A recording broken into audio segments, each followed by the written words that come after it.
Support for podcasts comes from Milwaukee School of Engineering Center for Professional Education, offering courses in AI machine learning, project management, and more. Program information at msoe.edu/CPE. Lake Effect brings you conversations about what's happening in Milwaukee and the people, places, and organizations that shape our community.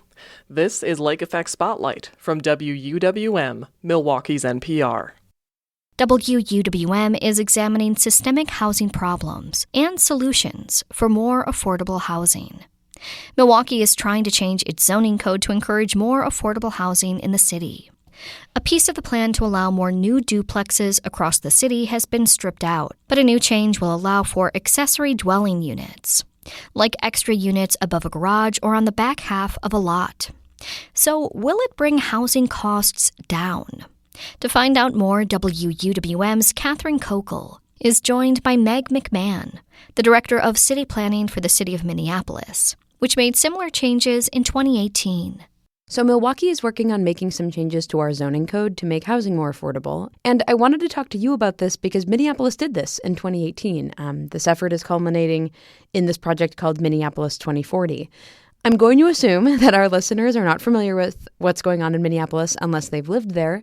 Can you kind of outline what these changes to your zoning code entailed?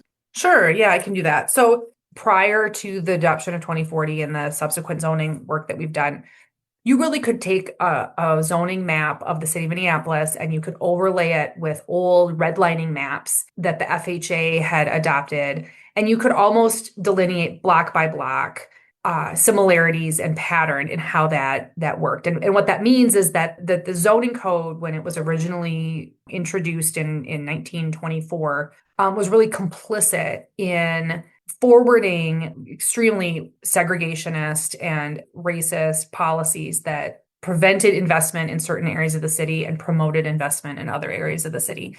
And so our thinking was really to start with a blank slate and think about land use more around proximity to downtown, proximity to transit and transportation improvements, proximity to jobs and other neighborhood amenities like parks and schools, and that was going to be how we were going to organize land use.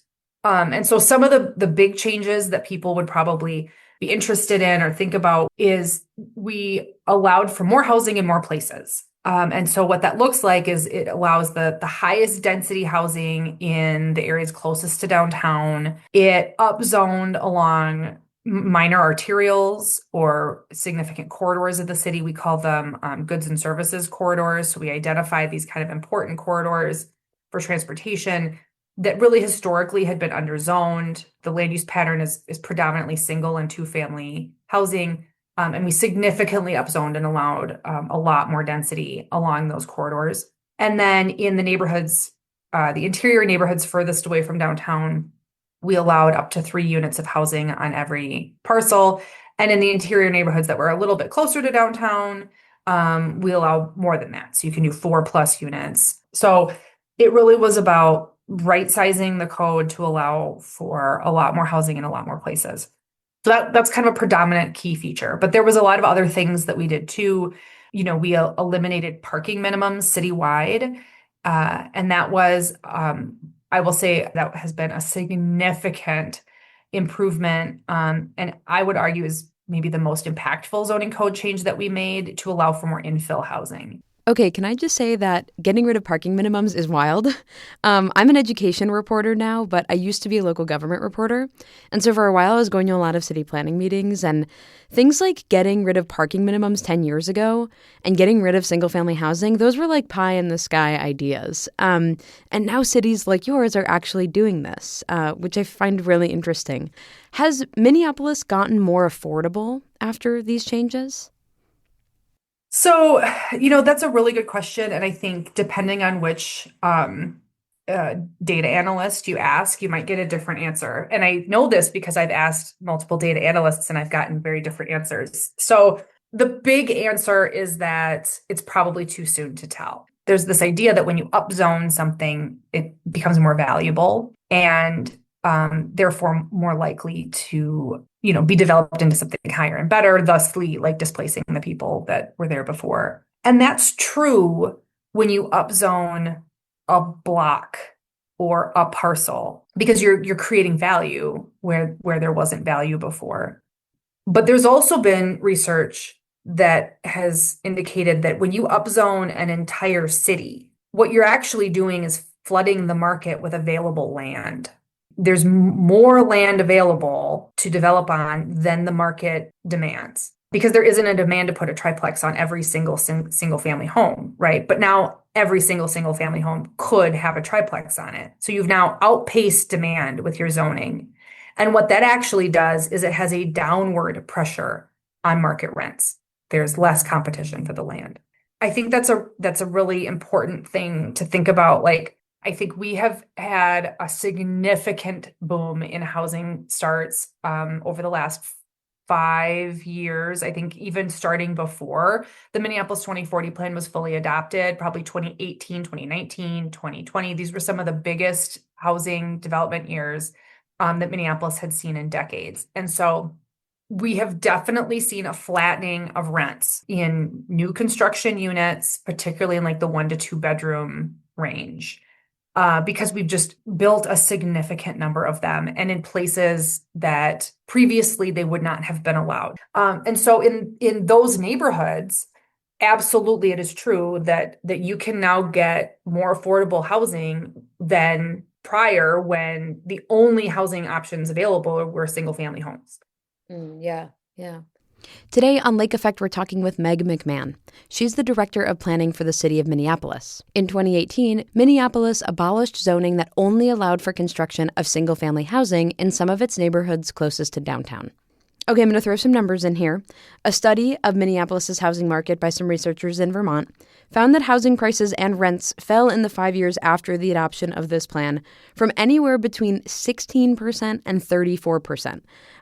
Milwaukee's push to change its zoning code is mostly being done in the name of affordability and growing our population. Our mayor introduced this initiative to grow Milwaukee's population to 1 million people. Currently, by the way, we have 577,000, so that's almost doubling of our city's population. And this huge housing plan was kind of brought up as a way to make this happen. In the last year, a couple of pieces of this have been stripped out. And so we're kind of left now with this change that would allow accessory dwelling units, or ADUs, in the city as a way to increase density.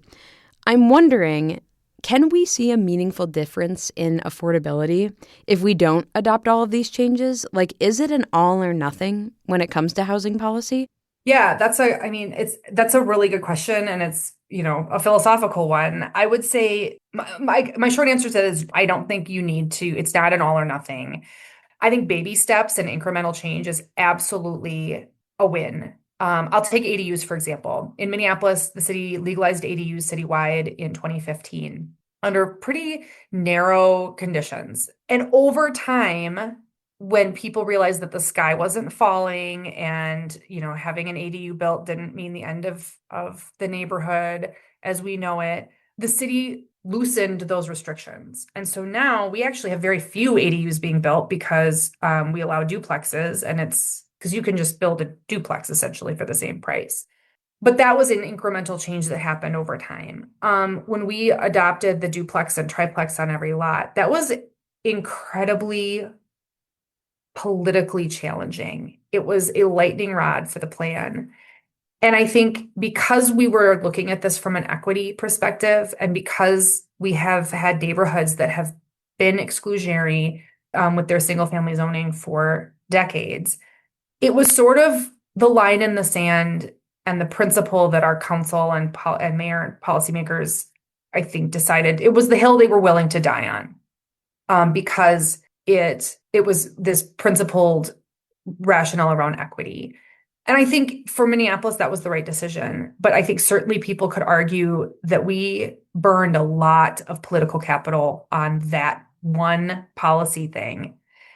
And maybe we could have gone further in other areas had we not been so singularly focused on this citywide ending of single family zoning. Tulsa is a city that has been among many that are dabbling in this elimination of single family zoning. And they went out and proactively surveyed neighborhoods to figure out like where it would be more palatable. And then they selectively eased the restrictions in places where there was going to be less political pushback, in more urbanized neighborhoods where there was maybe already a mix of housing types, and people were more comfortable. And they left the exclusive single-family neighborhoods alone because they didn't want to have that fight. So the reality is also, we've had these policies in place now for 5 years, and where we've seen the most bang for our buck, it has not been in duplexes and triplexes. It has most definitely been on those previously underzoned corridors where we now allow multifamily, where we previously only allowed single family and two-family units.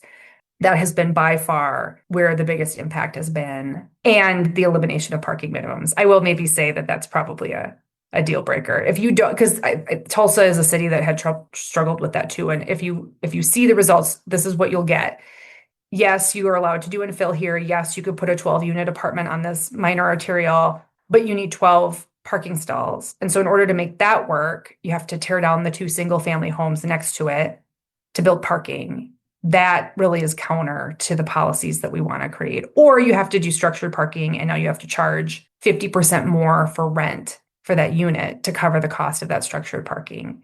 And so the parking piece really, I think, is an important piece of the puzzle. But I don't think it's worth dying on a hill over duplexes and triplexes if it's gonna tank the whole plan.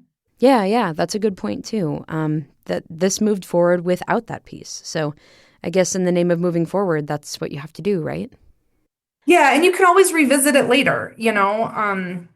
Zoning reform is linear, and as long as you're taking those steps forward, I'll give another example. We have a citywide ban on new drive-throughs. Prior to 2040, we had what we called pedestrian overlay districts. So these were areas of the city that we had specifically designated as wanting to be more pedestrian and friendly and urban. Within those, we had all kinds of larger window requirements and a prohibition on drive-throughs. And it applied in these certain areas. And we had that for, 10 years before we were able to kind of revisit it and decide to make that policy citywide. So that's just another example of kind of taking incremental steps that are headed in the right direction.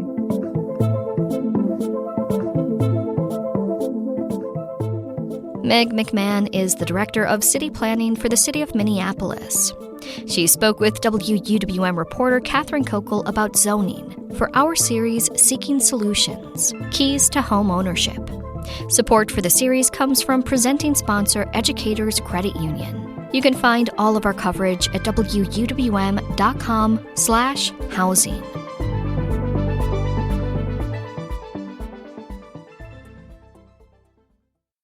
You can find more interviews like this one by visiting wuwm.com/Lake Effect. And while you're there, subscribe to the Lake Effect Spotlight podcast. How does AI even work? Where does creativity come from? What's the secret to living longer?